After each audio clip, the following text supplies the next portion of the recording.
So I was searching Facebook Marketplace and I saw this Prius third generation 2010. They look pretty good. It has 170,000 miles on it, and the price is 6,250. And I think at least it could be lower to 6,000. Right now I'm going to check it out. It is located in Fontana, which is around 55 miles away from downtown, and it is around 1 hour to get there. So I'm planning to go there and see the car and see how it looks, everything around it, and if the price is good and the car is good, probably I will buy it. Right now it is 8 p.m. I actually forgot all my gear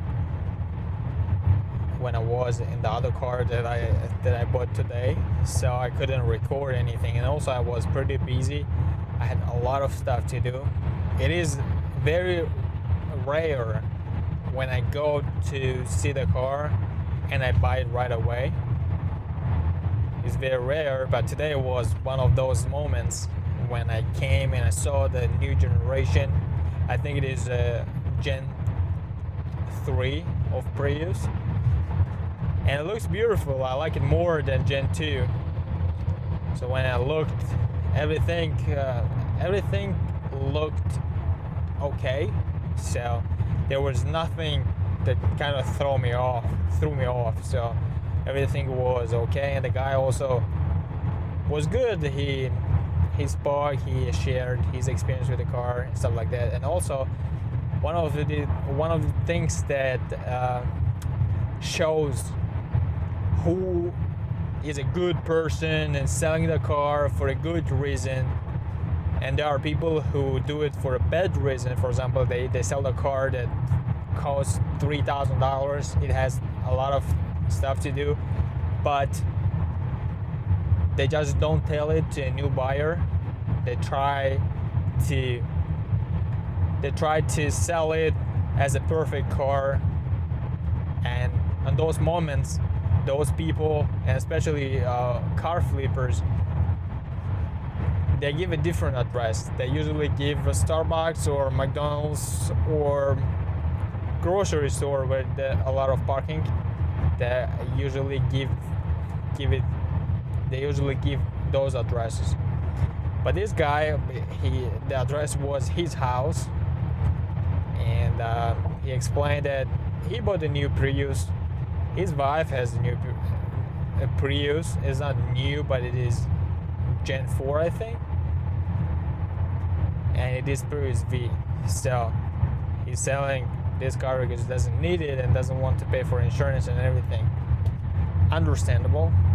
So the whole story looked pretty okay, I would say. Of course, there are a ton of stuff that's impossible to know in the first meeting, and I paid him. The car was $5,500. I paid him. I took a title. Then I went to get a smoke check done.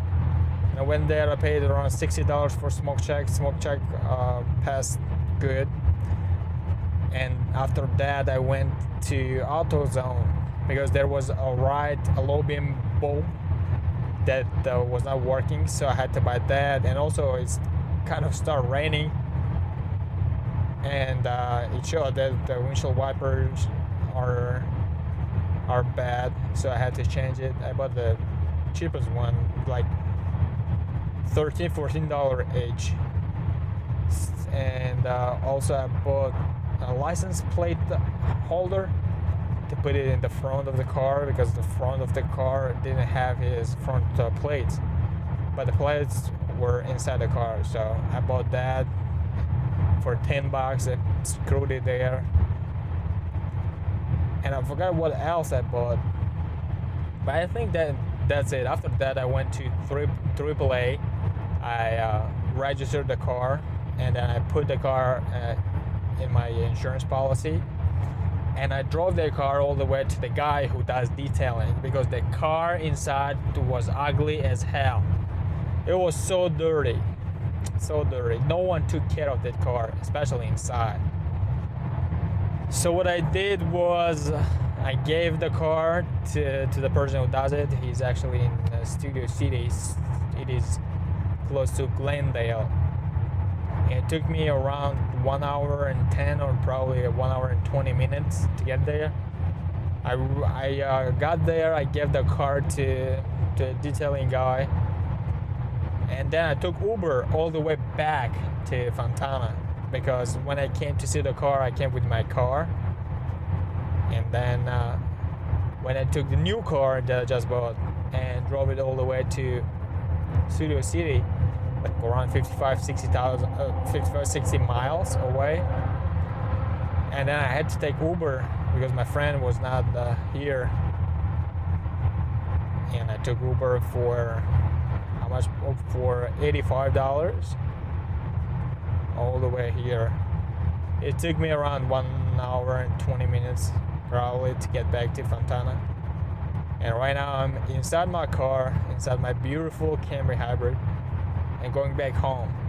So tomorrow I'll get the car after detailing. I'll put the dash cam front and rear, and I'll have to do oil change. Probably I will do it the day after tomorrow, and that time probably I will make a video about it. Not really sure, but the car overall felt great. Didn't have any problem. It was solid, and I like about Gen 3 Priuses is that you can choose actually between eco, between the power, or EV mode, stuff like that, because Gen 2 Priuses they didn't have. For Gen 2 Prius they are, I think, from 2003 to 2009, I think. This basically one interior and exterior.